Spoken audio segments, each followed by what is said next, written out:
Un autre brevet russe, technologie de dispersion des cyclones 94, brevet russe 2009-787C1.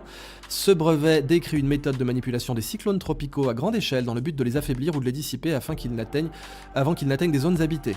Le dispositif utilise des avions ou des fusées pour larguer des produits chimiques dans l'œil du cyclone afin de perturber sa formation. Cette technique est considérée comme une mesure de protection contre les tempêtes tropicales et ouragans. J'attire votre attention sur le fait que, pour être déposé et reconnu, un brevet doit fonctionner.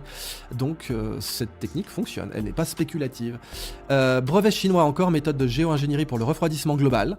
2015, numéro de brevet 1045-3187-2A. Ce brevet chinois propose une technique de géo-ingénierie pour refroidir la planète entière en injectant des particules dans la stratosphère, une méthode similaire à celle de l'ensemencement atmosphérique utilisée pour la réduction des températures globales. Cette méthode s'inspire des effets des éruptions volcaniques naturelles où des cendres et des particules de soufre réfléchissent la lumière solaire, contribuant ainsi au refroidissement temporaire du climat.